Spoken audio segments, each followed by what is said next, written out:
Can you handle the truth? Welcome to the Jordan Maxwell Show.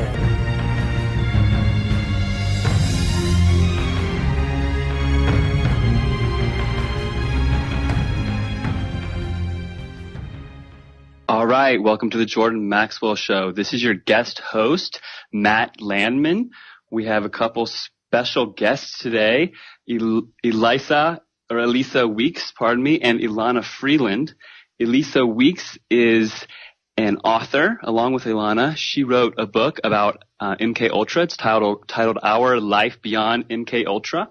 Ilana Freeland actually wrote the foreword of this book. Tonight's topic is MK Ultra. For those of you that don't know, Project MK Ultra, often referred to as the CIA's mind control program, was the code name given to an illegal program of experiments on human subjects designed and undertaken by the CIA. Now, this program came out of Auschwitz, out of Nazi Germany, evidently, and after the World War II, Operation Paperclip escorted Nazi scientists over to the United States and South America, where different experiments were done on unsuspecting people in the public. It escalated to, in the 1960s, Operation Midnight Climax experimented on non-consensual human subjects with various drugs, such as LSD. And let's see, the program, I've done a lot of research on the program in the past couple of days, trying to get some questions together for these valuable guests. And at first, I didn't think I was going to be able to find much information. And wow, what an interesting topic. So basically, this was all pretty black ops and behind closed doors until 1974. This New York Times journalist, Seymour Hersh, exposed the program and the non-consensual drug operations of it all. And then after the Nixon resignation, this church committee investigated the illegal CIA activities, uncovered the CIA MK Ultra program, and then in 1976, President Ford issued an executive order for no non-consensual experimentation with drugs on human subjects. So it seems like, or come to find out, these experiments were using drugs to create a split in the human psyche, to separate mind and body, to create these mind-controlled subjects, to be able to, it's called trauma-based mind control. And, well, let's just cut to the chase and reach out to our guests. Ilana, are you there? Okay. Elisa, are you there? I am here. Oh, okay. Okay, so we've got both Elisa and Ilana on the air. And Elisa, your book, Our Life Beyond MK Ultra from 2013, do you want to go ahead and just tell us a little bit about yourself and the book? Absolutely. Thanks for having me on, Matt. I am MK Ultra mind control victim, now a survivor, and no longer a victim. I was born into it, basically. There's a lot more to the covert programs than was released, unfortunately, in the public media and even in the hearings and so forth.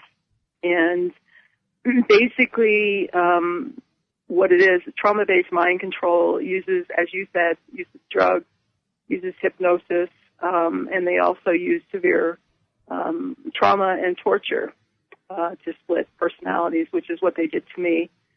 And the result is you have alternate amnesic personalities that they can program. It's kind of like they split you up, and then you have these blank slates, and they come back in later and call up the different parts and program them. So this is what occurred to me. And I was born in the early 60s in the Northeast, and I have many varied memories from various parts of myself, meaning alternate personalities, over the years that I've recovered, so to speak, involving not only family members, people outside my family, including agencies such as CIA, all the branches of the military, meaning mainly Navy, but also being present on for trauma, and then followed up programming on various bases like Air Force bases and so forth. And I have specifics. I won't try to get into all those. I know we have a limited amount of time that I'm on tonight. But I found over the years of recovering those memories that there was a lot of validation from other victims, that there are various programming sites around the country and so forth. So Lisa, I was reading that over 2 million Americans have gone through this program. I'm curious, how did you snap out of it and realize that you had been exposed to this program? Well, even I have memories even of when I was younger, having a moment of clarity, or knowing, it's more like knowing something's wrong. Like there's a moment where I would describe it as where my front personality, and there's a lot of personalities, but the one that lives in the everyday world would have a connection to another part, whether it was brief or there would be physical evidence in the morning of something that occurred the night before and went wrong. An example was waking up, when I was 20 with a broken hand and having flashbacks. So there were all kinds of things that creeped in, but the programming and the handlers and controllers did such a wonderful job that as soon as those things would slip into my consciousness, there was something literally programmed inside to take over, like an alternate personality. As soon as that kicked in, it would jump up and cover it. So, life went on. It just went on and on. But pretty much throughout my life, there were bits and pieces, but there was nowhere to go other than being labeled, psychiatrically deficit, which is a really scary thing. That's one of the things that can happen to MKUltra victims. So the years went on, and as I got older, things really started breaking down, and bleeding through. And even that happened, Matt, in kind of an order. I believe that not only is the programming layered in a specific fashion, but it's even designed so that when you begin to wake up, certain things come up first. And if you survive that, then, you move on through. And I was fortunate in that I did survive that process. So, when you say certain things come up, do you mean like a suicide kind of triggers and stuff like that? Absolutely. I had years of, probably a dozen or more years of where I was aware that it was really wrong, because I had strange memories. And you have to understand, I didn't have the language. I didn't know about so-called MKUltra and mind control. So my language was this. I would have a body memory with the flashbacks, and it was basically what was happening is the altar was actually presenting that information. And it's just, it's not necessarily like a movie where it's the beginning, the middle, and the end. You get just a piece. And so I would have something come up, and here I am on a military base, and I'm naked on a table, and they're electrocuting me, basically. They're shocking me. And, I mean, it's horrific. And I'm in a dazed, drugged state trying to figure out what's happening. And the words I came up with at that time was, they're putting things in my mind and they're taking things out. And for the life of me, I couldn't figure out what this was. And then those memories just kept, different memories kept surfacing from different times and different locations. So I didn't know how to put it all together. And then when I got into my early 40s, it started what I call deep deprogramming. I went and met some people and told them, what was going on with me. And they said they had actually heard of this before and had worked with others. So when that happened, the floodgates opened, because all of a sudden what happens is it's not safe. All these altars are programmed. It's not safe. If they come out, we could die, or, they'll die and they won't get to live anymore, and on and on. There's all kinds of programs to prevent it. But suicide programs came up, self-harm programs came up, anorexia and bulimia were out of control. And people showed up. that was the other side. People were sent in because they were aware of what was happening. And there were a couple of very odd episodes where I do believe that someone was sent to harm me. So you have, in deep programming, you can have a day where you wake up and you've got 3, 4, or 5 basically self-destruct programs going off, and you've got to cope, and survive it. So, and I did. I had a lot of help. I had a lot of support. Wow. Okay. So let's take a pause there. I want to say thank you so much. It's an honor and a blessing to even get this interview with you, and for your bravery. We all appreciate your bravery for coming out with this book, for exposing this agenda, and literally for risking your life for the truth. So thank you so much for that. So I'm just going to fire off a few questions because this is so, I don't want to say it's interesting because it's your life and it's traumatic, but it's fascinating and, at times even unbelievable. And please, Ilana Freeland, we're very honored to have you as well. Please pipe in if you have anything you want to input. So, Elisa, at what age do you think that this began for you? In the womb. And a lot of people who, don't have the context of what this is really all about. This is I call it an esoteric science. So they've got they've got this down. Except they haven't yet quite captured what the strength of the human spirit. And that, I believe, is what ultimately freed me to the degree that I am, and that is sovereignty. It doesn't make me invincible, it just makes me sovereign in spirit and soul. But this starts preconception sometimes. I mean, they put people together. There are such things as certain bloodlines. I come from a multi-generational family of multiplicity and abuse, and there's certain bloodlines they look for. And I claim to be even, preconception. And what I mean by that is, it gets a little more esoteric here, is that at conception in multi-generational families, there are forces that can overshadow what's occurring there. So it's not just the sperm and the egg. Okay, we've got that, but there's another kind of esoteric side to it, where in my family, that is I'm absolutely certain at this point that's what took place. So what happens is you have a child now, you've conceived a child now that is going to be born with this incredible potential and propensity for major dissociation, highly hypnotizable, and also, I believe, and this is just my opinion, a spirit that can take what's going to happen, because it is trauma and it is torture. And so you have to have someone, or the desire is to have someone who's going to be able to survive and split properly so that they can succeed. Wow. But you can traumatize a child in the womb, and that is quite common. Wow, that's unbelievable.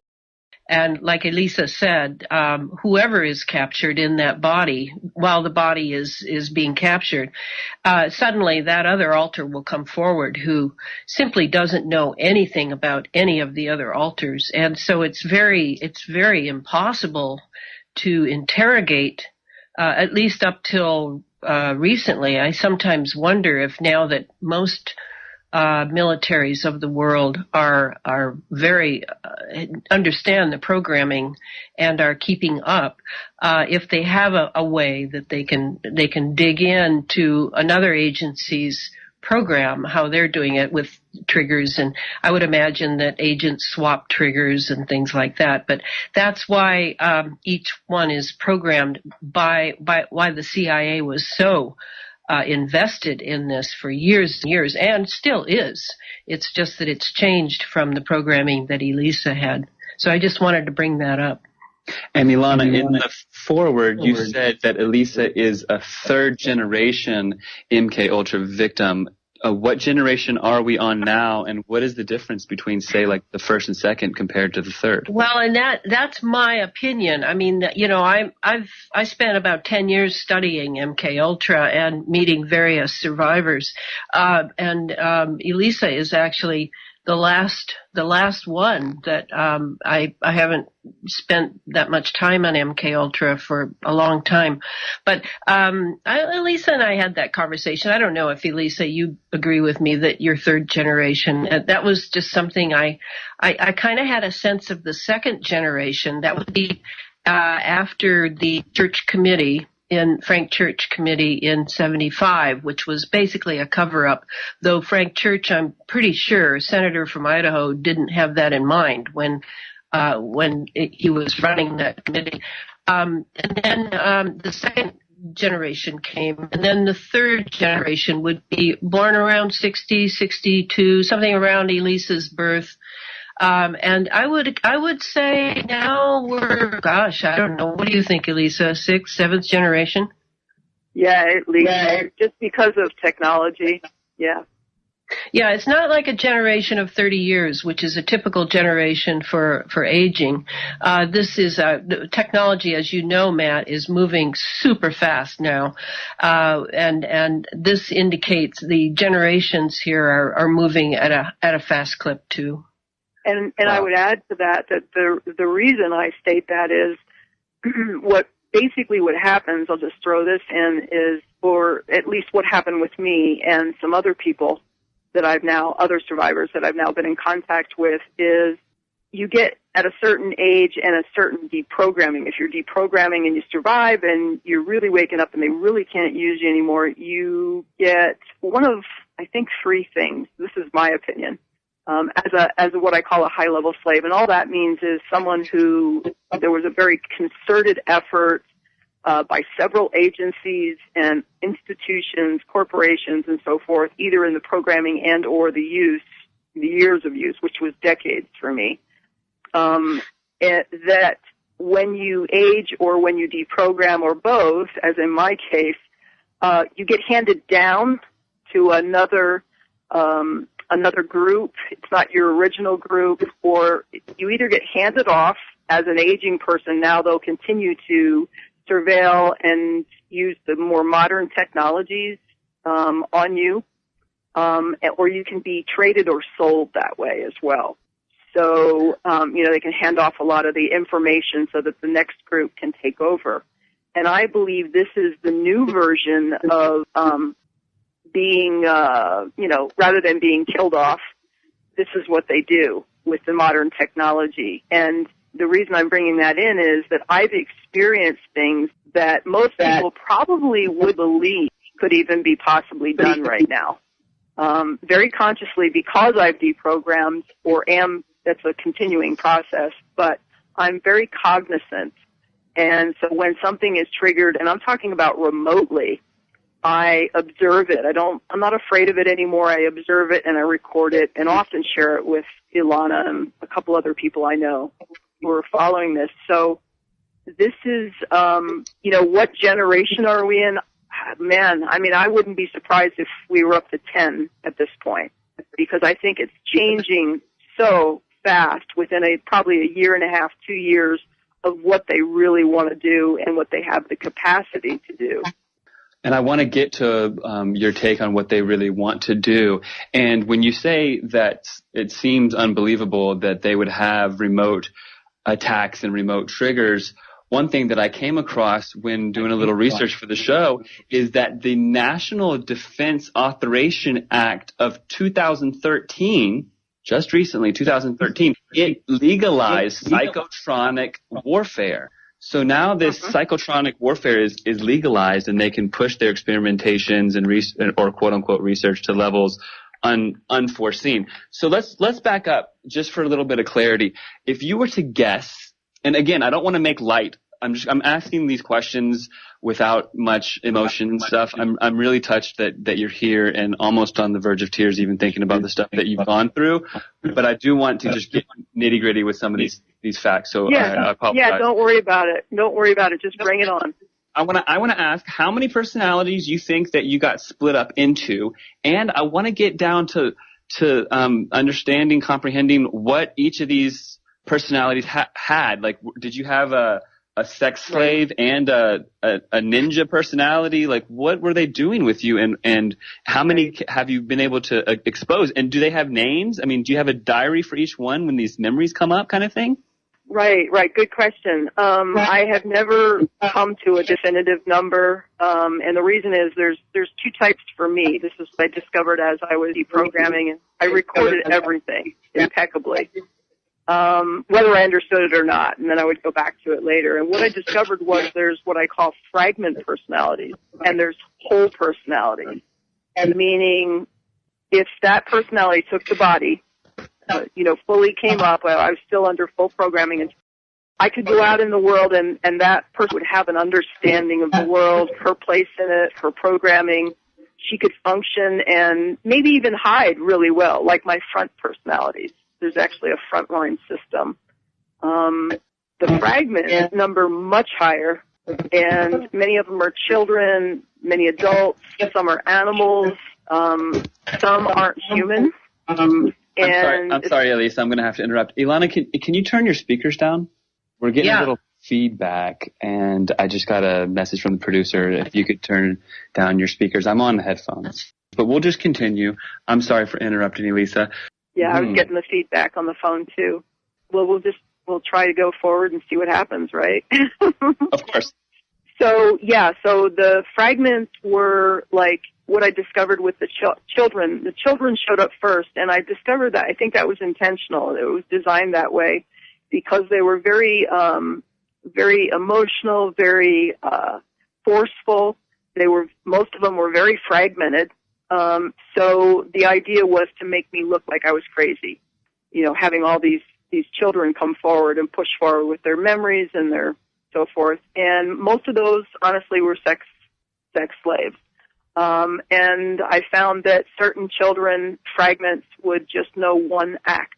That's it.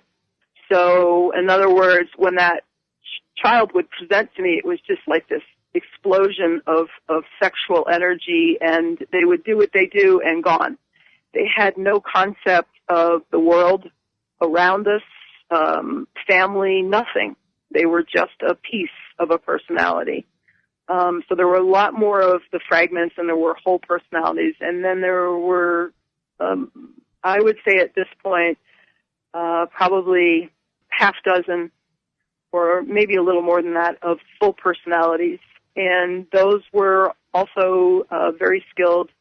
Some of them were very skilled sexually. And I have kill programming.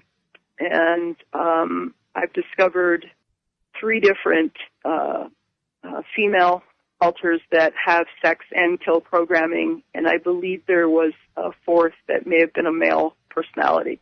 But I didn't get, that was later in deep deprogramming, and I kind of got to a point where after so many memories and so many alters, I had the realization that I didn't need to, as I became more in control, I didn't need to visit with everything, and I doubted I ever really could. Without somebody literally walking up and saying, here's all your codes and programming and doing that kind of work. So it was a bit by bit, piece by piece, and literally kind of putting a puzzle together. But it appears as though most high-level slaves, let's put it this way, have many skills due to the various alters. So it's not like you just generally, this is my opinion based on my own programming, you don't do one thing. They put a lot of time and money, and you can do a lot of things, depending on which alters they're going to use. But basically, it seems that across the board, my predominant use was the sex and the killing. That was what I was designed for. And then how do they come into your life? I mean, they just show up on your doorstep and say the trigger word and take you away to sex slavery? I don't get how people have a normal life and then also are, Well, you really don't have a normal life. I mean, in my case, I discovered very early on that for a high-level slave like myself, the whole family is involved. And that doesn't mean they're all perpetrators. It means they're victims / whatever. But I was clearly the focus in my family. I was the chosen one, so to speak. And so we all were very messed up. My father was a multiple, there's no doubt. I personally believe that everyone in my immediate family is a multiple. So my parents were victims / perpetrators, which is what I became. You're a victim, and if the programming takes, then you become a perpetrator. And so your surroundings have to be somewhat involved. And when people really understand how huge the network is, it's kind of like, they've placed people in like every corporation organization of any significance that you can imagine: government, military, intelligence, the banking system, religious organizations. So even law enforcement, big time. When I got to the location I'm in now, I've been here for quite a few years, I thought I was escaping and I found 2 handlers waiting for me. One was a supervisor in the local police department. So there's people set up. This has been going on so long. There are people set up all over, not all over the United States, but all over the globe now. So you can find someone where you need them, and people are shuffled around accordingly. So it's like, as a young person, I didn't have much sleep. You don't have need for sleep when you have all these alters. You don't sleep like other people. There's something running all the time. So in the middle of the night, I'm off doing whatever, and then, go to school and so forth. And there used to be in the earlier years, there were a lot of physical handlers, but I have memories back from, late 70s of remote triggering. So as early as the 70s for me. In other words, I'm alone in altar, and I'm being triggered to shift altars. There's nobody there. So there is that. We can get back to that esoteric part, which is there are forces that can inhabit and attach to through the trauma and the programming, which is part of the reason they do it, just part of the reason, not just for the splitting of the mind. But there are forces that attach and assist in handling someone like me. And then there's remote triggering, which is rampant now. But this was going on for me personally as early as the 70s. That's my earliest memory. And this is the remote triggering is through electromagnetic interference? Yes. Like you're being zapped and turned on? Technology, exactly. So I was literally claiming nanobots when it wasn't even, that wasn't discussed. I mean, you didn't talk about that, but that there was stuff in my body. And that I'm talking about stuff that I believed was moving around in my body.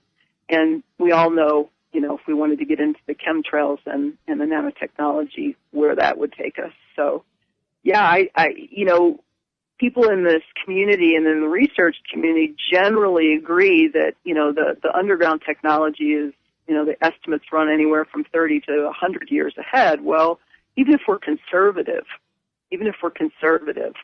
and said, okay, let's jump the middle ground. Let's say it's 50 years ahead. Imagine what they're doing underground that we're now just talking about doing above ground. Yes, I've seen different patents that are really scary, different psychotronic warfare type things, such as the method of an apparatus for inducing desired states of consciousness, 1994. It's through different hemispheres in your brains being affected through electromagnetic waveforms. Brain waves are being manipulated remotely, even on a mass scale. So let's talk about, if you would please, do you think what kind of numbers of people are we talking about right now in the United States that have been manipulated? Millions and millions of people.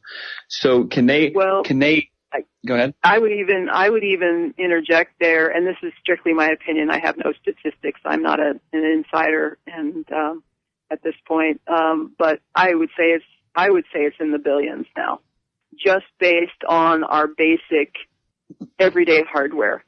And the reason I say that is I think there's a lot of belief that if you're manipulating someone, it's going to be obvious, like it's going to be a shooter, right? Somebody who just loses it and goes out and starts shooting people in a movie theater or where in a mall or wherever. And I'm not saying those are mind controlled, by the way. They're being utilized for very particular means. But what's even more insidious is, and some of this is based not just on the research of patents and so forth, but I'm talking about personal experience, conscious personal experience in recent years, once I was handed off, once I started deprogramming, that what's even scarier is, to me, is they can go in and subtly influence your thoughts. And you will have no idea if you're not alert and educated on this technology and you don't have that strong sense of sovereignty and self, however that comes about for an individual. If that's not there, how do you know that they're not manipulating? And to me, I mean, this is the dream, the wet dream for programmers for using on politicians and senators while they're going in to, vote on a bill, or they wake up in the morning and they have a new idea. Boy, I dreamt last night and I have this new idea. It's not all, and I don't detract from the torture of these people that are suffering with someone yelling at them basically for 24 hours a day, because that's just unimaginable. But it's not all just that. It's more, there's other versions of this. And to me, that is the ultimate goal, is to have complete and utter control without people really knowing or having a clue that they are being controlled. And we can see that in marketing and, everyday life. They give us X amount of choices and people think they're choosing, right? When they choose one or the other. Things are already in a box in that way, and they're just boxing it down to where they can have complete and utter control. Okay, so I've spoken to people from New Orleans, and evidently New Orleans is a hub for this.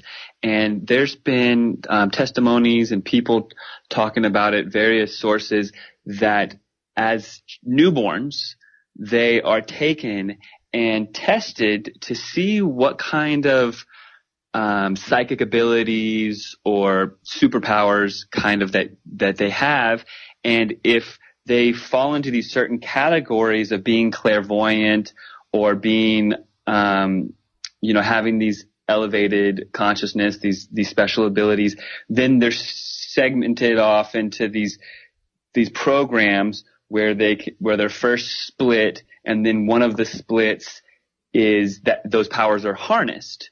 Can you speak to that? Do you know much about these superhuman? Is this where the super soldiers come into play and all of the suicides out of the soldiers that are coming back home? Or can you speak to that? Mm-hmm. Well, and some of this is based on taking my personal experience, listening to other people's personal experience, and also there's a part of this, there's a takes one to know one kind of thing that happens for me. Like sometimes I can listen to another victim survivor, and I can see whether even while they're talking about their programming, they're still programmed, or you know what I'm saying? There's little things that pop up in their language or in the way they move and so forth. And this is strictly my personal opinion. As far as the super soldier program goes, there are real victims there. Okay, the move towards taking that and making it a very public. There was conferences. There was a lot online. I followed several victims, and was for years seeing what was going on, because there was a lot that was resonating for me, but there was also clearly an agenda, not by the individual, but by whoever was running the individual. So what I would say to that is, again, there are bloodlines, there's propensities, and as far as can create if they choose. I'm not saying there aren't real clairvoyants and so forth. They can create this. Okay. Some of the traumas and tortures that they use are designed to open parts of the brain, the pineal gland, get that kundalini just, on fire. There's practices, terrible practices. A lot of it, sodomy, sexual abuse. These things are actually very important to them, not just as a perversion, but as a method. And we're back to the esoteric science. It's a science. They know how to do it. And when you start doing these things, you elevate, for someone who already has a propensity, you elevate those senses so that someone, I noticed that many of my alters had these uncanny sensory abilities. And I didn't so much associate it with, that I was naturally born that way as much as I was born in, a certain bloodline, and they took over and they created, enhanced, many things that may or may not have been enhanced had they not done what they'd done. So I do believe there are many, many programs, many, many projects being run by not all the same group. Now it's just so much going on, so many different programmers. So there could be a variety of things going on out there. I do believe that there's something really messed up going on with enlisted military and the suicide rate. I don't think that's just a product of the times. I think there's something very specific, though I can't name what that is. So I want to say this. I know of a couple of, I don't know them personally. I know of them through other friends and so forth, the genuine super soldiers, but I also know there's a whole bunch out there that are victims of mind control. They've gone public, and yet they are not deprogrammed. Oh, wow. So they're just agenda players and exposing certain bits of the puzzle to control the dialogue. I believe they're being used very heavily, and it's really sad to me. That's the saddest thing in the world, is that if you are entering deprogramming and you're not deprogramming, I think that's about as horrific as it gets. But I've seen several. So anyway. Well, the unsuspecting human mind is very, very much malleable and suggestible, and that's why when the research first began, or the torture first began, they were using LSD and all these other drugs to further the suggestibility of the human brain, because when you're in these other levels of consciousness, they can plant these seeds even more so. So for people out there that think that maybe they've been victims of it, like I said, I know especially in New Orleans and even specific hospitals in New Orleans, people are taken as newborns. They're put in this Skinner box to have them desensitized in a sort of we're in an environment where there's no love, no nothing, and then they can break a child as an infant. It's a form of sensory deprivation. So I know people that have actually have these memories, and I guess they section off the children and they see how splittable they are. If they have like already mental disorders or some sort of conditions, maybe they're not as easily split and all this. But what about people out there that maybe think that they were a victim of this? Is there anything that they can do to try to trigger these memories, or is there any recommendation you can give them to detox, or to snap out of it and to start this journey towards recovery? Well, that's this is a really tough one. I got to be honest. There are therapists. I'm not saying psychiatrists that are necessarily going to prescribe meds. I'm talking about therapists. There's a network that has been building over, at least I know that I'm aware of in the last 9 years of deep deprogramming. there is a network out there of people that are starting to, they've kind of broken out of the mold of, this isn't real, and they're getting patients and so forth. So there is that type of support available. It depends. I wish it was a really black and white answer. It's not. I didn't find somewhere safe to go. There was nothing safe about deprogramming. Deprogramming is challenging. It's the biggest challenge I've ever done. There were moments in my first couple of years where I thought it was easier if I probably just stayed where I was. And now I wouldn't say that. I wouldn't change anything for what I've done. But it's not really set up yet. We're on the front lines of this. So what I would say is the individual needs to be committed, needs to have or develop a source, something I called benevolent, unconditional, creative love. I couldn't look to anything else at the time, but I knew there was a force out there due to some experiences I had on the good side, that I depended on that. I spoke to that. I called upon that to get me through the really tough times. And it will be, if someone has gone through this, what I'm talking about, it will be very difficult and it will be very trying. And there are some dangers. Okay. I mean, that's just, if you've got suicide programs or self-destruct programs, they're going to go off. It's something that they've got it set up so that when your memories and brainwaves go in a certain direction, it just kicks off. And those can be worn down over time, but it took me time. It literally took me years of just going through that. And it would start to ease or I would notice after X amount of time that now I wasn't experiencing it as often until it got to the point where through that benevolent, unconditional, creative love, and it became where I was in charge. So like it wasn't a moment or an event, it just began to shift. And now if an altar was trying to push up, I said no, and it was done. It couldn't take over.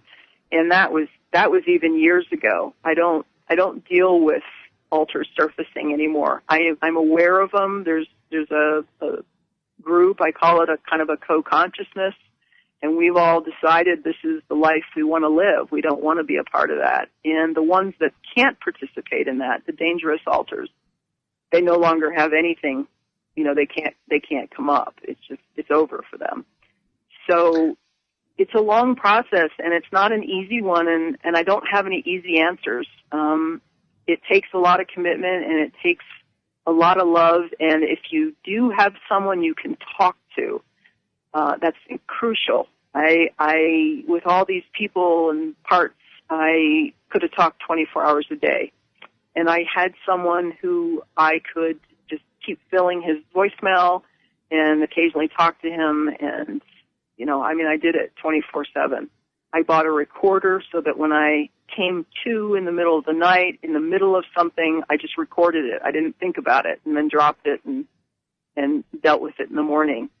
But write or start writing everything. It's really important to document, even if it's just a few words or a couple of lines, put a date on it, because for me, over time, I began to see the patterns, and I began to see the same person, so to speak, showing up again. And that was being able to go back and see what had come up allowed me to start putting the pieces together. And it took a long time.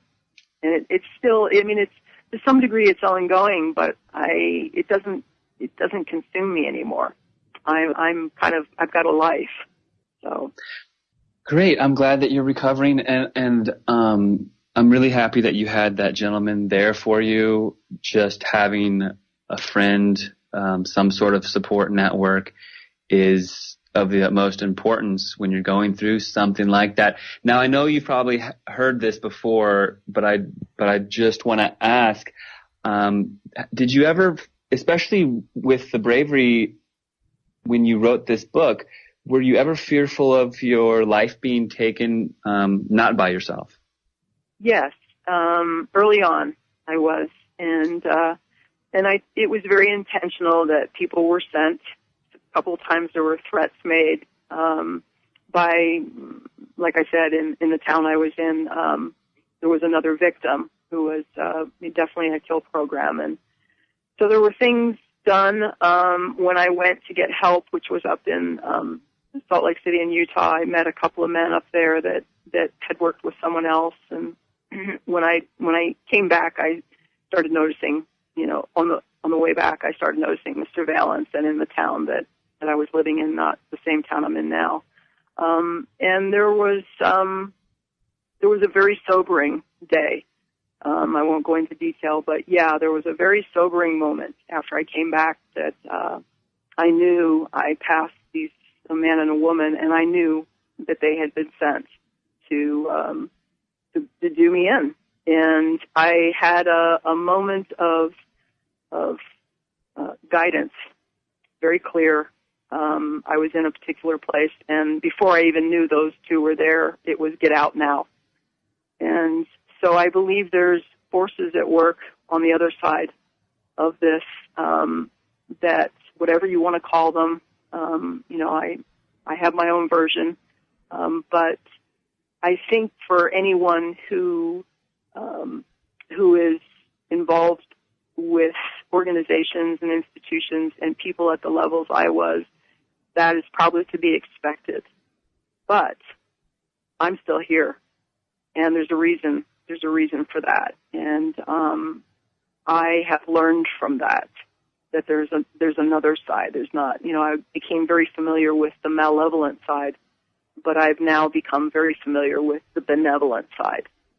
And so, I'm not going to try and sugarcoat it and say what I guess everybody would like to hear. The truth is, we're on the front lines of this.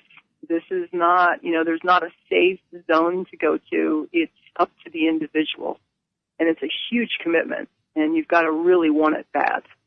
And if there are people out there that feel that way, you can do it. I mean, I'm not the only one. I know other people who are doing the same thing, and they're living and they're surviving, and despite what gets thrown at them. Well, I applaud you for your bravery, and what I'm hearing from you is fear is not an option, and that's the way that we should all live when we're resonating with truth and bringing it to the front lines, like you did. Now, we've got about 3 or 4 minutes in the first hour. If you want to stick around for the next hour, please do, but I know you are on a limited time. I have another question. I don't know if it's the best one, but I do want to get your opinion on it, so I'm going to throw it out there. So this MK Ultra program, it's not very tangible at all, right? I mean, some different conspiracies you would call, you have some sort of smoking gun. The vaccine program, you have the ingredients, the climate engineering chemtrails, you have the sky, just look at it, all these other programs, there's some sort of smoking gun, but dealing with what you have faced and trying to convince people that it's actually going on, it must have been such a struggle with nothing tangible. All you have is your personal experiences, and bringing the information forward through your book, through radio shows, through your testimony. I mean, that's very important, and that's tangible and amazing. But do you have any input on how we can bring this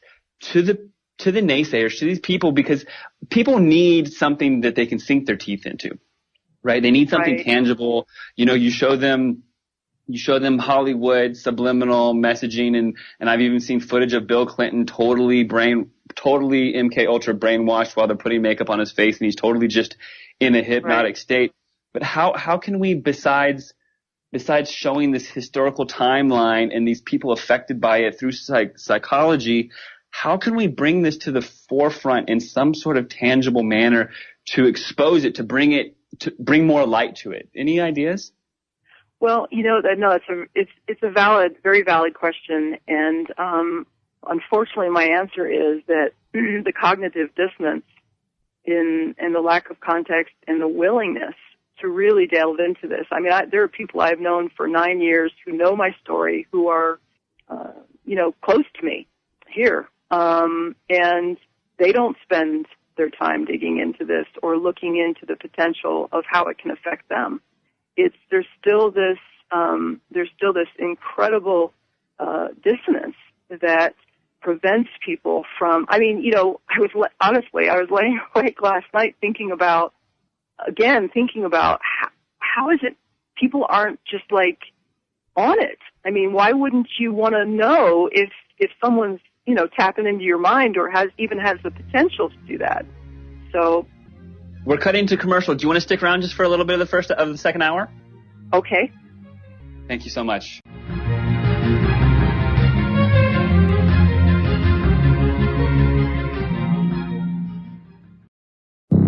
Welcome to the world's meeting place. American. Practically narcotic. Freedom. Oh, yes, I like very much. Radio. You're an American institution. American Freedom Radio. Can you handle the truth? Welcome to the Jordan Maxwell Show.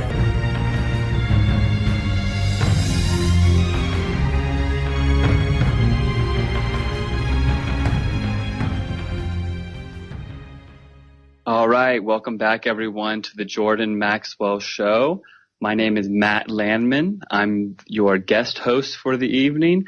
For those of you just tuning in, the first hour of the show, we've been talking with Elisa Weeks. She's an author of the book Our Life Beyond MK Ultra. I'm looking at it here on Amazon. It's available through Amazon Prime, paperback, $12.50. That seems like a total bargain. And we also have Ilana Freeland. She wrote the foreword of this book, Our Life Beyond MK Ultra. Ilana did a show just earlier today successfully, not on this topic. And now that she's trying to speak out on this topic, she's experiencing some serious electric disturbance on her line through Skype. So I'm hopeful that the technical difficulties will be relieved. I do believe that she's back on the air with us. But in the interim, before we talk to Ilana, I'd like to pick up where we left off with Elisa. Elisa, are you still with us? I am, yes. I really appreciate you coming on and sharing your story. I've been through some serious stuff in my life, but I can't imagine recovering from what you've gone through, and still it's popping up and you're learning more and more of what you've even gone through day to day. So I again applaud you for your bravery and thank you for coming on with us. Can you tell the listeners how to get a hold of your book and any other projects that you're working on, and how they can find you? Sure. The books, as you mentioned, is actually two books. There's same title, Book 1, and then Book 2, Our Life Beyond MK Ultra, Book 1 and Book 2. And I intentionally wrote the first book while I was deprogramming in early years. I wanted to record it from that perspective, not only I was hopeful for therapists out there that might be dealing with others, but also for the victims themselves so they didn't feel like they were, going crazy. And then Book 2 is more memories and more so updates. And then I get into some of the healing modalities that I used and, what was effective and so forth. And I have a blog site that is loaded with links, lots of information. It's ourlifebeyondmkultra.wordpress.com. You can also get a link to buy the books on Amazon from there. But I do recommend people go there because and look around in the resources. There's a lot of stuff. There's some things that are missing now as they've started removing a few things from online, I've noticed. But lots and lots of information, not just on MKUltra, but on a variety of the tentacles of this huge, vast mind control network. Thank you. Of course. And we have Ilana Freeland with us, and with the two of you together, and Elisa, I know that you're short on time. Anytime you want to check out, just say goodbye, and we're very happy to have you. So just let me know. I don't want to keep you. So Well, thanks. one thing that this program, so it starts off as this MK Ultra program, and then once it got exposed in the 70s, I believe they changed the name to Monarch. Is that correct? No, not really. That's kind of why I wanted Ron Patton to come on. Was he's often, because of an article he wrote, he's often thought of as someone who knows a lot about Project Monarch. And Monarch is really, and Elisa would have something to say about this too. Monarch, for a while, I know the last time I talked to Ron about it, he was saying that Monarch never existed. I don't know that that's true, because the Monarch name really fits for the monarch butterfly, and and how many of the MK Ultra slaves are called butterflies at one point. And so, MK Ultra has advanced. I call it EMK Ultra for electronic, but it has, I think it's morphed into many programs beyond the original hypnosis, drugs, and pain induction. Now, as Elisa mentioned, there's so much remote going on. It's so much easier when you have these nanobots in people's bodies, whether you think of it as an implant, and the implants have gotten smaller and smaller and smaller. They're now on a nano scale. Elisa mentioned that we all know about the chemtrails, which, of course, Matt, with your wonderful film. And the chemtrails are a delivery system not just of the heavy metals for conductivity in the now plasma ionized atmosphere. But there are also other things coming down, and certainly we know about the Morgellons, which is also a genetically engineered entity that really shares all three kingdoms of nature. And then there are sensors, very tiny nanoscale again, sensors that have been released by the trillions. And that's from mainstream media, trillions of sensors released in the upper atmosphere, and many of which come down for us to breathe in. And then there's also the microprocessors, which are tiny nanoscaled computers that are transmitters and receptors. So with these nano and machines in us, it really does lend itself to what Elisa was saying about how, yes, we've all been conditioned quite dramatically for over 50 years by television, movies, etc. But now that we have all these marvelous nano-sized implements in us, in our, not just in our lungs, but in our bloodstreams and in our having broken through the blood-brain barrier in our brains, then programming and conditioning begin to merge in people now. And so I know that many, the way the history books used to say it, and I actually read an article today that said it the same way, that MK Ultra actually ended in 73. Well, that's not at all true. But it has morphed over the decades. It has definitely morphed into something that is really electromagnetic now. Is there a specific program for, say, Hollywood and celebrities?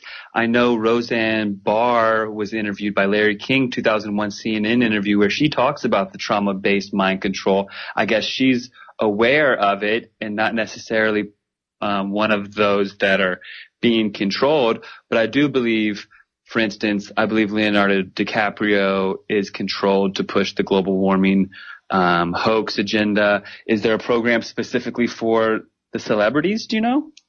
Well, it would make sense to me that the old style would be used on individuals. I actually know someone now, a very new person that I do some writing for, who has been programmed in the last few years, and she is a full adult. But what they have done with her is, again, through drugs and trauma, they have split her personality and continue to do so, and split off alters to be used. So on an individual basis, it can still be done, but the most sophisticated type will always be remote. In her case, it's hands-on and remote that are used, and she is unfortunately enslaved by a Mexican mafia. Wow. And then say I met someone who I suspected may be controlled through this program. Is there anything I can do to gain an understanding of whether or not they are controlled? I mean, is it just like their eyes are glazed over, or is there a trigger phrase that I can say, or do you have any advice for that? Well, I don't have any advice, but I do, and I'm not at all in like Elisa with tremendous experience, but I do notice that I now can sort of tell when I think someone is programmed, and that's only by dint of my very assiduous research into MKUltra and reading life accounts of various MKUltra survivors, and having been friends with a couple of them, that I can now sort of tell, and it is subtle, Matt. You're right about that, but I think only by educating ourselves could we possibly have some sort of diagnostic eye to if someone is programmed or not. I mean, so a lot of people are conditioned, and it may look like programming. Programming, to me, and if Elise is listening, I'd like her to correct me if I'm wrong. There's a repetitive element, and there is an element about the eyes. There's something about the eyes that lead me to see that this person is shifting like the eyes are a shutter, and there's a lot going on behind that shutter. I've actually left conference rooms because it makes me so uncomfortable to listen to anyone who is programmed. But I certainly wouldn't be the one to try to prove it in a court of law either. And I don't know that I would be of any help to these people to say to them, do you know you're still programmed? I kind of doubt that they would be very receptive. I think that, if I may interject here, I think that is wise what she just said, and it's depending on who the person is and if they are programmed, there's likely a lot of danger there, and I think initially, as much as I've met people too, and initially something has to come from the person themselves. It has to be initiated, that process, because I've met people who have come to me and repeatedly come to me and gotten all kinds of information, and then bam, like 2 months in, they're gone. And this is a pattern. I mean, it's a pattern where, when they start to see it in themselves, this is primal. This is like, this is really primal stuff. This isn't like, I don't know how to say it. There's a real possibility of a real danger level there. And like Ilana said, there's conditioning and there's programming, and they do work hand in hand. But you can have, like she says, you can have just someone who's really conditioned and really, doesn't have the context and doesn't want anything to do with it. Kind of that kind of denial, as opposed to denying their own programming. I find that most people that are going to be able to do this, they're the ones that have to step forward and start asking the right questions and seeking, because it's a really difficult path. I mean, everyone I've talked to that is in this path, on this path, or has been on it for some time, I haven't met one that life doesn't hold together through this. Life will change. The moment someone starts deprogramming, your life will change drastically. And that's somewhat symptomatic to me of whether someone's genuinely deprogramming or not. If you're maintaining everything on the outside, everything's holding together, if you have programming like I've had programming, it doesn't go that way. It's not easy, and it's not pretty. And I want to just quickly comment on the individual. I really liked that Ilana brought that up, because in my opinion, trauma-based mind control on the individual will never stop. It will never stop. There's something in these people and whatever forces are running these people that they will never stop that. But now the technology is such that they can reach the billions if they want to. And everybody has their personal devices, right? We've all got our personal devices, which once you buy it, you have to sign on and own it before you can use it.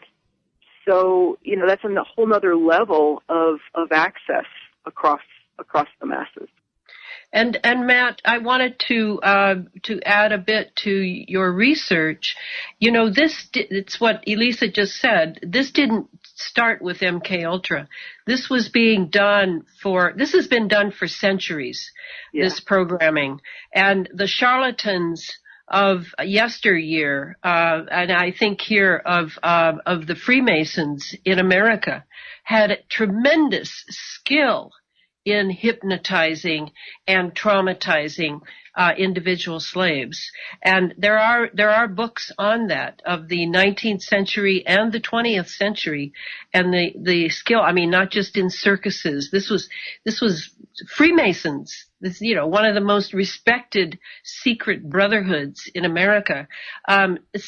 It was just given more sophistication with the technology, and that's a really important part. And I also wanted to add that I'm an incest survivor, and I didn't know that until I was 45. But I remember whenever I was in a situation where the trauma I had been through the incest with my father, would there be just the slightest trigger. It could be a man interested in me. It could be a glance from a man. It always had to do with a man. I would immediately, maybe my eyes even glazed over, but I would fall into a 5-year-old's trance. Mm-hmm. And no one would notice. It would seem like I was being probably alluring or coquettish. But the truth, when I finally remembered the incest at 45, I was 45 when I finally remembered. When I looked back, I could see what would happen to me in those circumstances, and I never had any control over it. And that was just from incest. From, not that incest is any small thing, but it's not on the scale of constant mind control, trauma-based mind control. No. But you see, that's the PTSD, right? The guy who's been in Iraq, he's going to fall into that PTSD if he hears a backfire of a car, or somebody moves too fast, or whatever. That's the trauma. And so I have a sense of that mind control, how that could just hold you in a grip for years and years and years. Exactly. And, the one thing about PTSD that I want to say here, it doesn't go away. It doesn't leave you. What happens in my case, I just experienced an episode at the dentist on Monday, and it's carried through this week. I've had to process it out, and it was due to a level of sustained pain. It was just the situation. He wasn't trying to hurt me, and I made some choices. And anyway, the point is, the PTSD doesn't go away. What I found in my deprogramming and what I consider recovery is how I deal with it, how I eventually move into where it's not acting on me, I'm recognizing it, and I'm able to make a choice. And I think that's what I hear Alana saying. Once your own stuff starts to come forward, you can start to deal with it.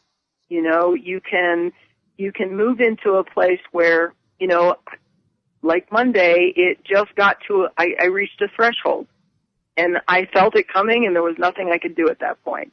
And I shouldn't say nothing. It didn't go full blown. But the point is, it's how I dealt with it at that point and what I did to process it afterwards. But the PTSD, if you're just left with it, if you're still living repeatedly in the trauma, which is what I did for most of my life, I couldn't tell anyone why I figured I was going to die any moment. That's how I lived, was I'm going to die any moment. And it was just a constant anxiety and fear, and that's what the trauma and so forth is utilized for, to keep you in a dissociated state, you know, to keep you not grounded in your body.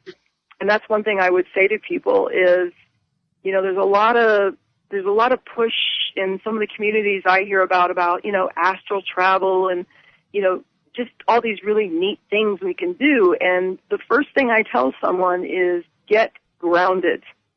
Get in your body, stay in your body. If that means sitting on the earth and just taking nice deep breaths and focusing on your surroundings, it's the one thing that doesn't work for mind control, is to be extremely grounded and present in the now, in right this. And there's nothing wrong with that. We don't need to be in dream state all the time or astrally projecting, or that is a state that facilitates this worldwide agenda.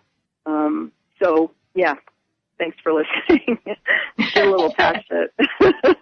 No, that's good. Yeah. And it's really valuable information. It seems like that the separation of mind, body, and soul is where the nefarious characters can thrive with their agenda.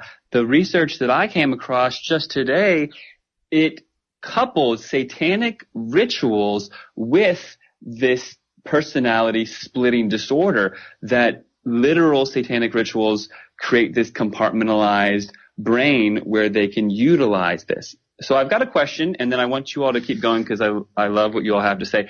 So while they're creating these splits, they create sex slaves, they create versions of yourself that are trained killers. Is there ever, that you've witnessed, has there ever been MK Ultra victims that are waking up and coming forward that have been used for information retention? For instance, they have a compartmentalized version of yourself that they use to be a secretary and to host all these top secret documents type thing? Oh, absolutely. Oh, absolutely. Yes. Memory. You bet. I mean, I remember being absolutely dazzled by Bill Clinton and Barack Obama's memory for speeches. Okay, maybe they're using some video, but no, they had the memory, and that is always a sure sign that even I used to have, when I was still traumatized, eidetic memory. I mean, I could study the night before exams in university, and I would ace every test because I could see full pages with yellow highlighting, for God's sake, in my mind while I was doing the exam. But once I came out of that trauma and dealt with it and named it and got out, unfortunately, that skill has diminished. But that's always a sign to me when someone has an amazing memory like that for verbatim. To me, it bespeaks mind control. Yes, I agree. And it's often, in my case, a couple of my alters were very more of a photographic, like she's talking about. Everything's visual. And even the word, you're remembering it from a visual. So yeah, and I know that there was another victim. Her going public name was Bryce Taylor, and that was one of her main uses. Was she called it the mind files, and she was like a human recorder, and I think she was also used at very high levels, and I think anybody that's at high levels has some kind of recording going on that they can turn around and just literally download to their handlers or controllers or whoever has access to them. And I agree, and I don't have any from deprogramming. It's the same thing. I mean, but I still have some visual stuff every now and then. And the only way I know that is someone will ask me something and I'll answer, and they'll say, well, how do you know that? How do you just pull that up? But it's intermittent and it's very sporadic and random. So yeah, she's absolutely right on with that. Has anyone ever come forward with information that can be used for the good? Any sort of top secret info that we can use now that they're waking up to their brainwashing? Well, there are, the people that are bringing the information forward, in my opinion, are the witnesses, the victims, survivors. In droves, the information really is there already, Matt. There's still this, and when I talked about that cognitive dissonance, there's another aspect to that, as Ilana mentioned, I think she mentioned this a little while ago, there's an ongoing program to work against that. It's kind of like when we start talking about the super soldier thing. Yeah, there are these soldiers.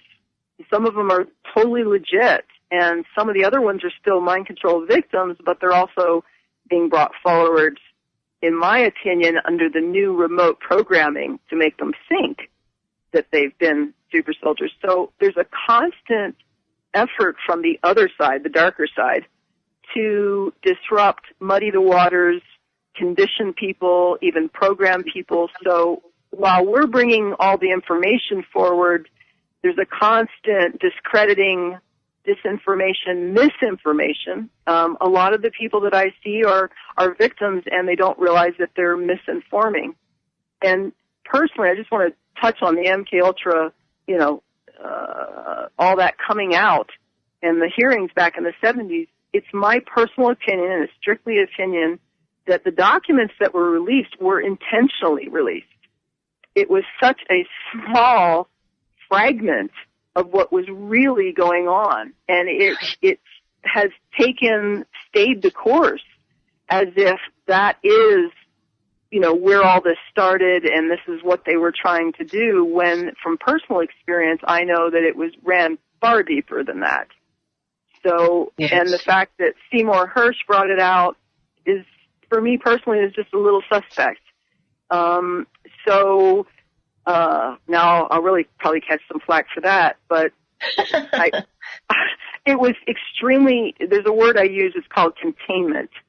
And when you can take, as a matter of fact, there's a very high profile, one of the early survivors that came forward and toured the circuit, did the conferences. That person never, in my opinion, I never saw that person in a single day of deprogramming. Okay? That person was at the pulpit with their handler and went on for decades. Okay? And as far as I'm concerned, it's still going on. Okay? And that is what I call containment. They break the information first in a limited capacity, and they steer the course of where it goes. And to me, that's what's happened here. Why, the questions you're asking about, how can we get people to really see this? Well, there's a very, very concerted effort to prevent that from ever taking hold, and it's been going on a very long time. They came forward first. This is typical spycraft. I mean, that's how you do it. You send your guys in to break the story. Right.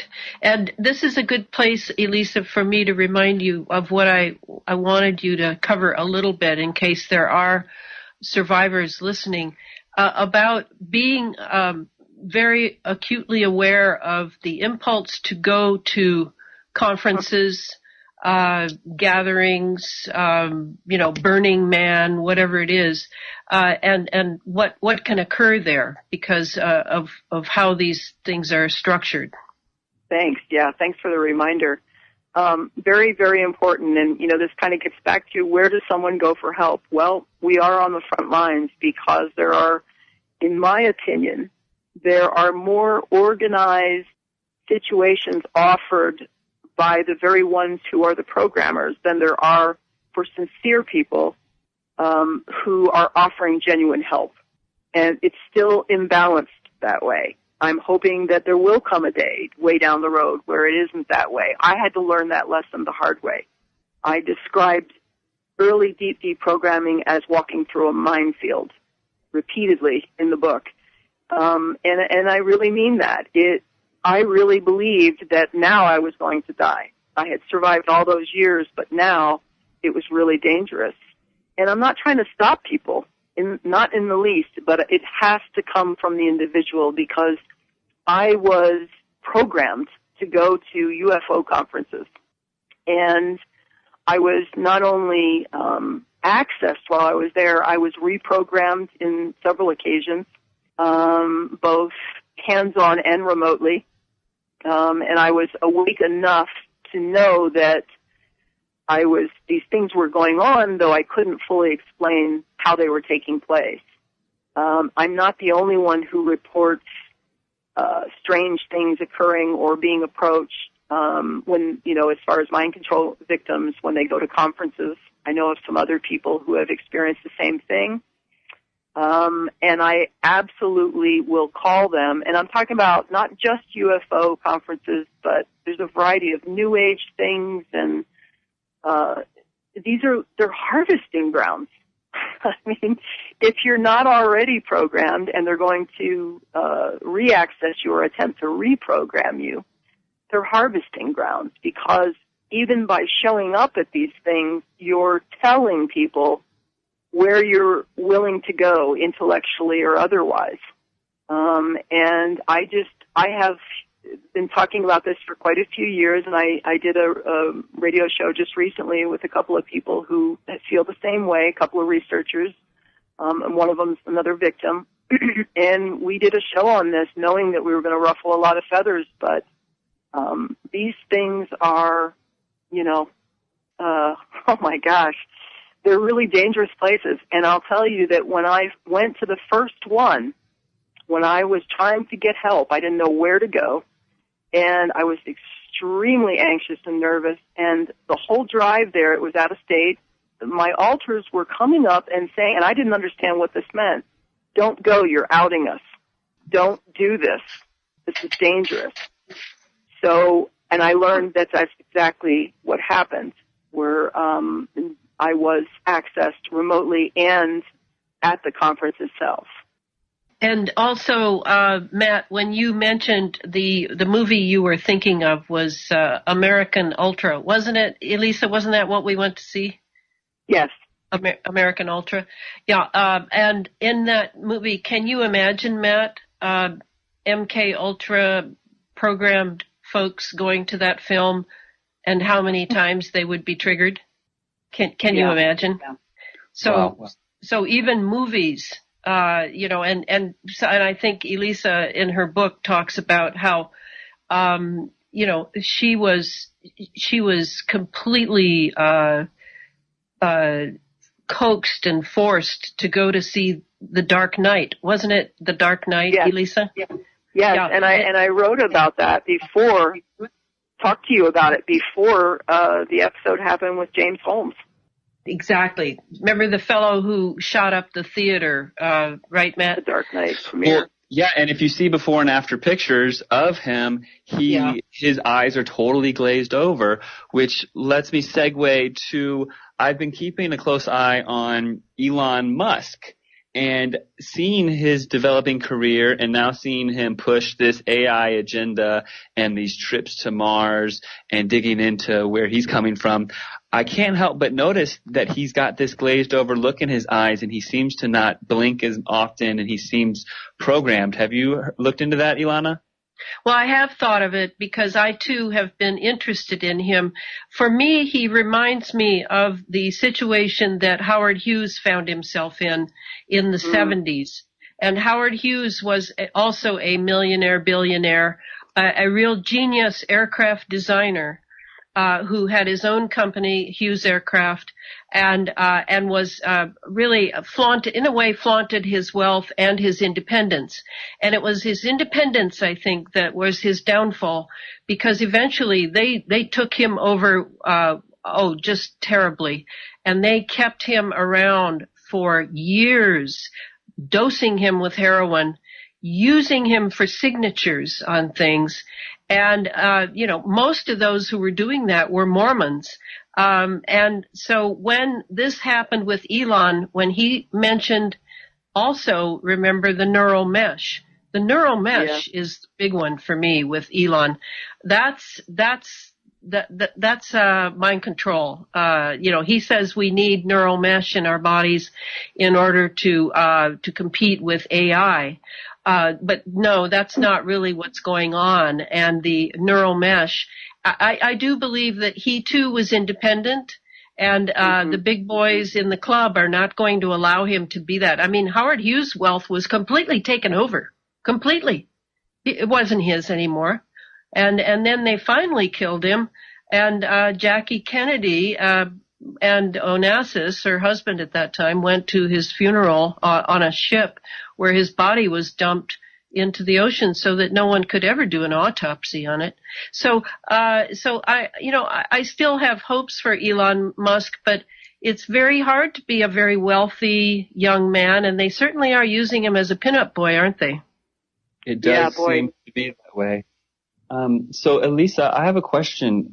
You say that you're being drawn to these conferences, and they use that as a holding pin for scooping up people and then turning them into their victims. How can people go about protecting themselves? Now the question is, I know the old-fashioned way where they pulled you aside and they create a split through trauma, but now we're being attacked on a psychotronic level where even the ionosphere is being lowered and the frequencies are being pulsed onto an entire city. And I guess this question is for you as well, Ilana. How can we protect ourselves from these attacks? Well, as far as the conferences, don't go.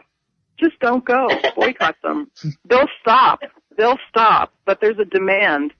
And I think it goes beyond, I know there's a social aspect to it, and we all want to connect with, other people that are of like mind and researching this and interested, and you can have, valuable conversations.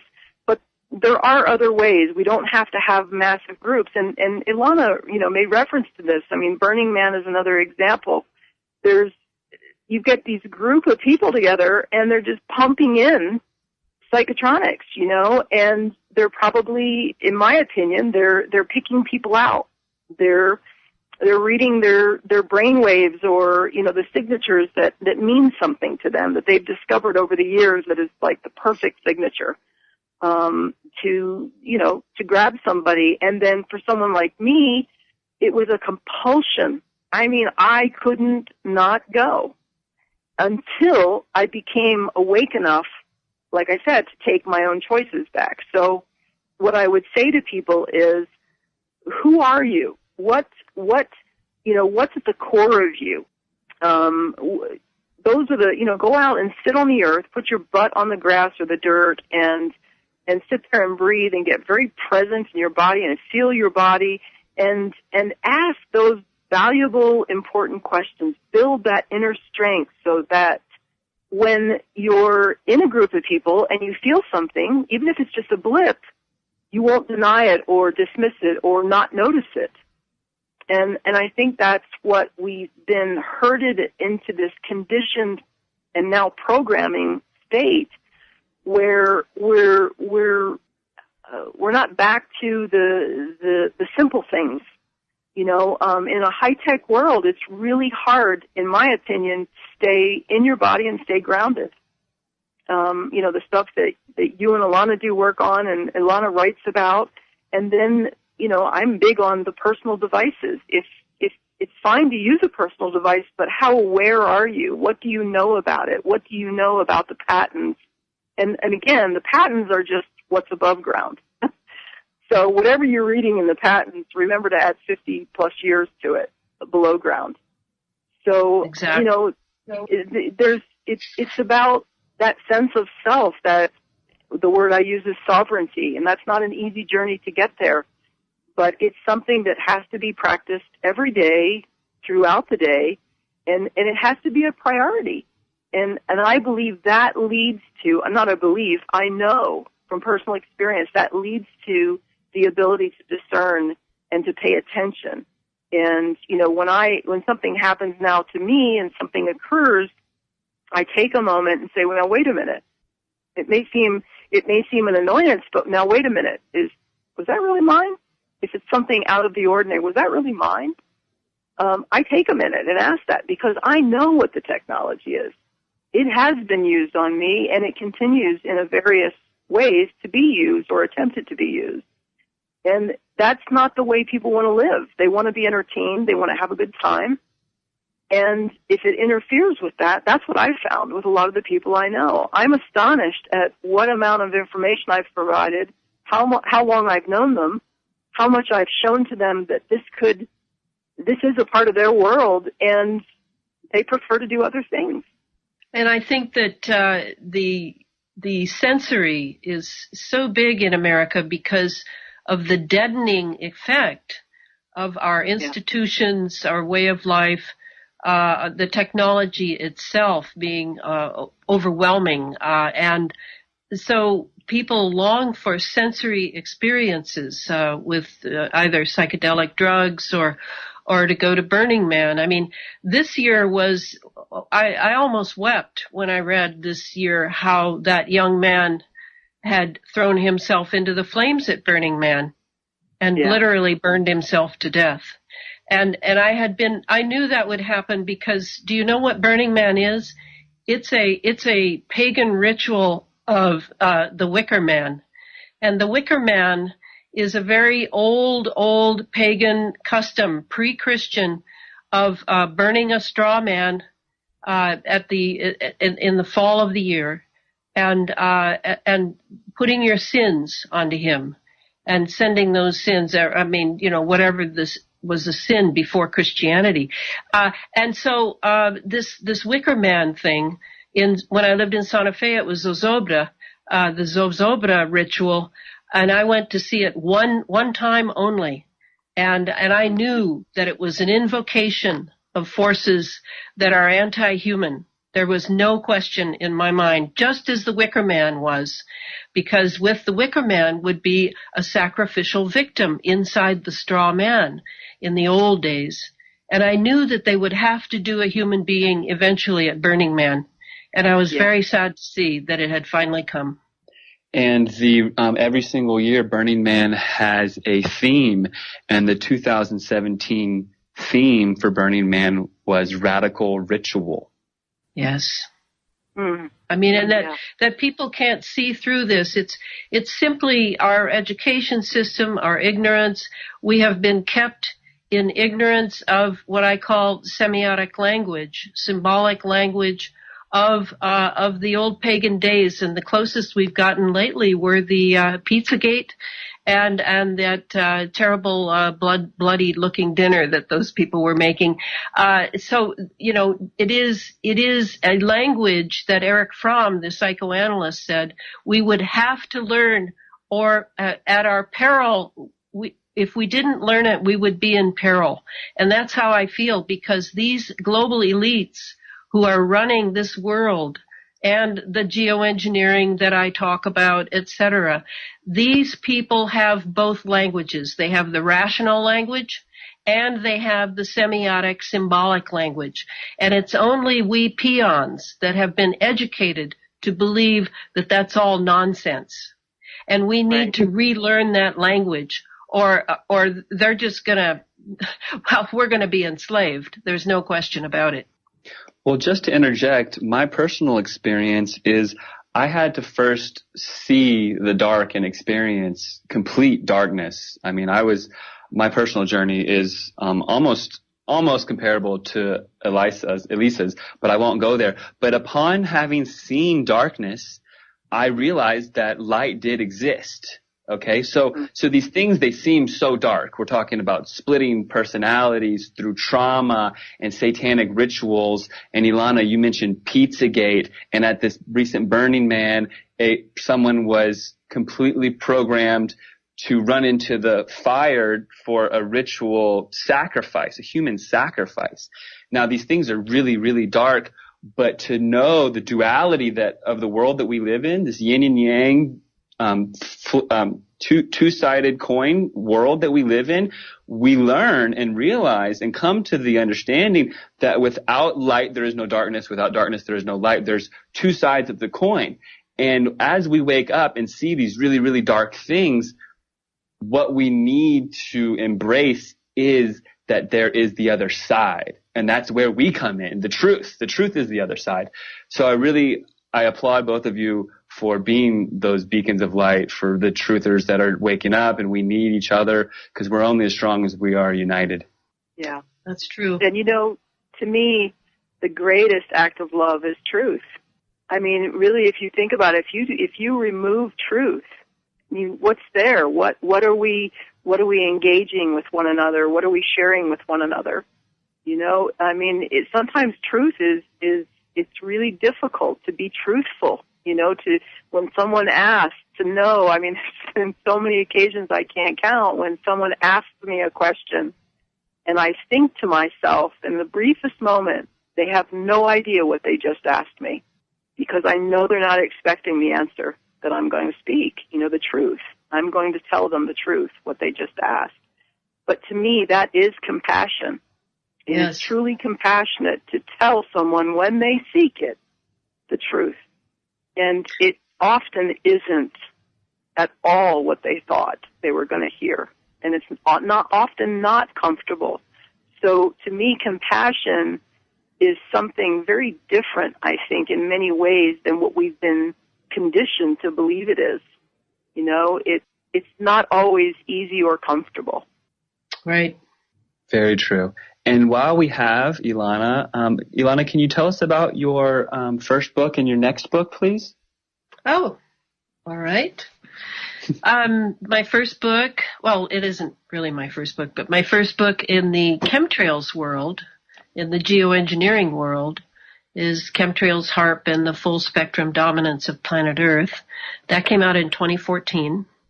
And now in January 2018, the sequel to it will come out, and it is entitled Under an Ionized Sky, From Chemtrails to Space Fence Lockdown. And that will take us further into the vortex of the geoengineered world that we now live in, the ionized atmosphere that we now breathe.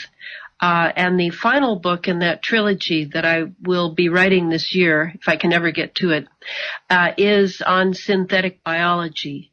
And that, once I finish that book, Matt, my hope is that I will be done with, with that as said, as much as I can, to give people the context of what's happening right in front of our eyes and our senses that we no longer know how to discern.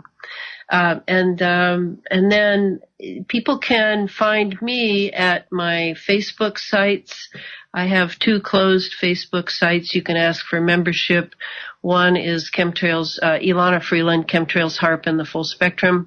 The other one is Ilana Freeland, Sub Rosa America, which is really about my Sub Rosa America series, which is a fictional history series, as close as I can get to the history of the United States since John Kennedy's assassination. And I definitely spend a lot of time on MKUltra.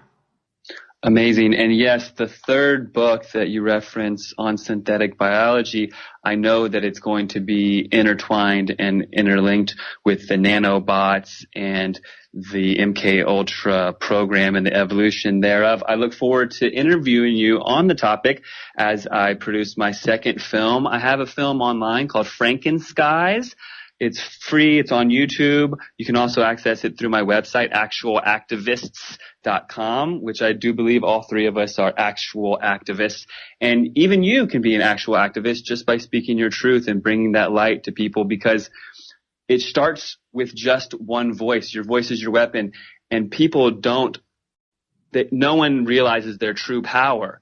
Elisa talks about sovereignty, and that's taking back your true power, okay, and resonating with it and realizing that you're a sovereign being, you're not a slave to the system, and that you can make a difference through this truth and bringing this light to the world. So thank you so much, Ilana. We have 5 more minutes, and I don't want anybody to get cut off. Elisa, it was an absolute pleasure having you, and I just can't believe everything that you've gone through, and that you're still with us, and that you are, like I said, this beacon of light for people that are coming out of it. Okay, so thank you. The Thanks fear for having of me on. Oh, my pleasure. The fear, okay, the fear of waking up to having been controlled, okay, and the fear of being put back in this state of trauma and being manipulated further. I mean, people coming out and then they want some support networks, and then they go and their psychiatrists or what have you are actually part of the system, and they feed them back into it all. We need people like you to bring forth everything, all of the information through books like you're doing. Do you have any other books on the horizon that are going to talk about maybe the future of this program? I don't think so. I always keep telling Ilana, I'm not a writer. I just simply wrote my personal, experiences. But I tried to write, started a fiction version of it. I thought maybe that would speak to people, but I don't think I have the mind anymore to put it all together. Maybe a screenplay. Maybe we could put together a short film even. I think anything that can capture the audience. People are in this trance.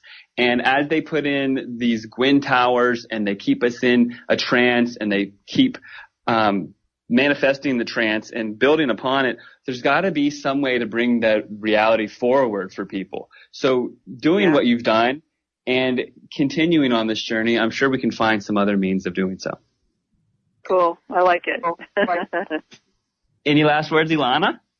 No, I just thought, Elisa, he's a filmmaker. That's what he does. That's right. That's right. So I've been giving this a lot of thought, how to really bring things to the masses. And how did they do it a long time ago? It was only satire.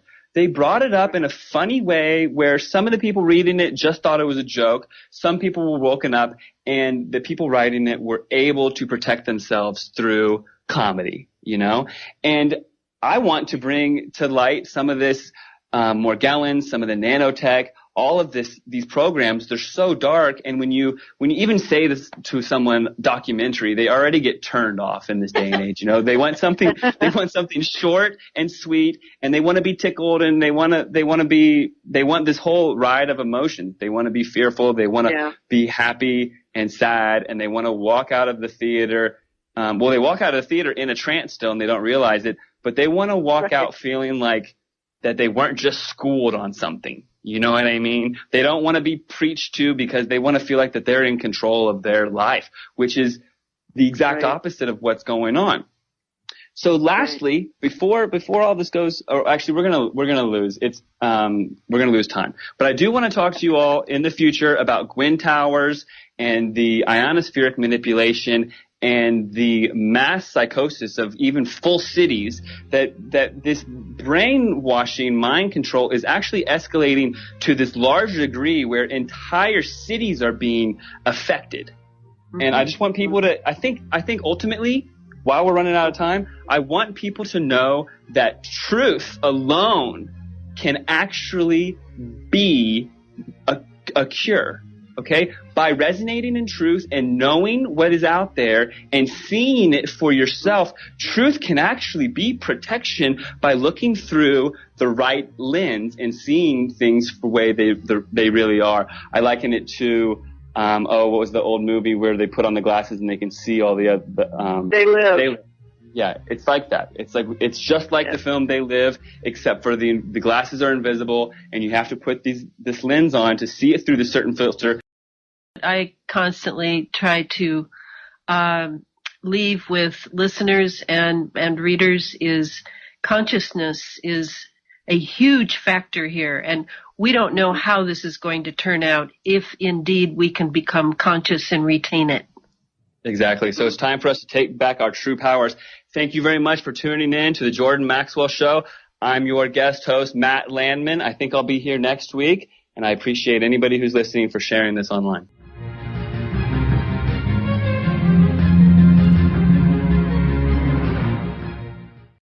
No rules, no rules, no taboo topics, no fear of doom, We are American Freedom Radio.